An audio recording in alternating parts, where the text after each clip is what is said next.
Hello SSS members, it's me Angel. Welcome sa aking YouTube channel. Sa video na ito pag-uusapan po natin paano yung mga partial disability pensioner pwede bang mag-apply ng retirement claim pagdating nila ng 60 years old. Yan ang naging comment sa isa nating viewer. Itago ko na lang yung pangalan niya. Sabi niya, Ma'am Angel, matagal na po ako nagtatanong kung paano po kapag partial disability pensioner. Ako kapag dumating ba ako sa retirement age, pwede ba ako mag-claim ng retirement pension? Or tuloy-tuloy na po yung partial ko po? Okay, ang partial disability pensioner with SSS guys, hindi siya lifetime pension. Hindi siya katulad ni total disability pensioner na lifetime na talaga yon. Si partial disability pensioner, hindi po. Meron lang po siyang certain period kung hanggang kailan ka lang makaka-receive ng iyong partial disability pension kay SSS. Sasabihin naman yun ni SSS guys. For example, meron ditong iba, partial disability pensioner siya with SSS for only 6 months. Yung iba for 9 months. Yung iba for 1 year. So, depende po yun sa case mo. So, ngayon, sa nag-comment na to guys, kumusta po ba ang case mo with SSS? Kasi sinasabi naman po yun kung hanggang kailan ka lang maging partial disability pensioner ni SSS. Dahil ang ating mga partial disability pensioner, ibig po kasing sabihin yan, meron pa silang kakayahan pang magtrabaho. Kumbaga yung illness nila, yung injury nila, hindi naman sagabal sa pagtatrabaho. Kaya pang bumalik sa trabaho. Kaya hindi siya naging lifetime pension with SSS. Si doctor ni SSS mismo guys, ang mag-i-evaluate doon sa medical mo, kung ilang months lang ba, anong period ka lang ba, hanggang anong period ka lang ba maging partial disability pensioner ni SSS.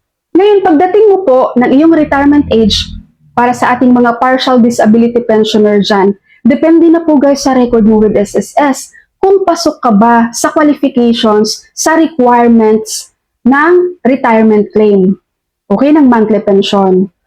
So, kung nag-partial disability pension ka with SSS, dapat po, kapag nasa retirement age ka na, tapos gusto mo nang mag-file ng retirement kay SSS, ang iyong contributions, guys, dapat pasok ka pa rin doon sa requirements for monthly pension, na kung saan dapat meron kang 120 months contributions with SSS. So, kapag dumating ka sa retirement age na meron ka pang ganyang contributions na at least, no, hindi bababa, so 120 months contributions, makakapag-apply ka ng retirement monthly pension. Okay? Ngayon, kapag hindi mo na-reach yun guys, tapos umabot ka na ng retirement age, ang baba na lang ng contributions mo with SSS, hindi ka po makakapag-monthly pension sa kanila. Ang mangyayari na lang sa'yo, lump sum na lang yung mga natitira mong pera guys.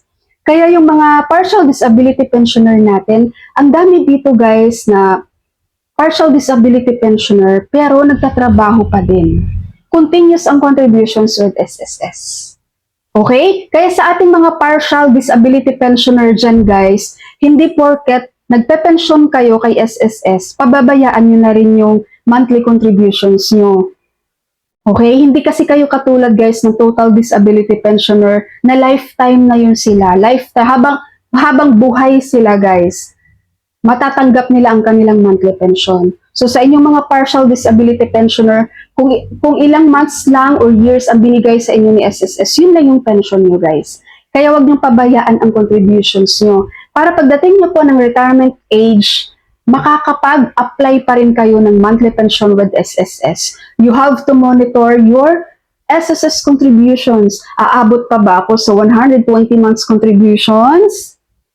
Kailangan ko bang mag-contribute with SSS para makapag-monthly pension ako pagdating ko na 60 years old. Okay po? So sa nag-comment po, yun po ang aking explanation guys sa iyong katanungan. Marami pong salamat sa iyong panonood and God bless you all.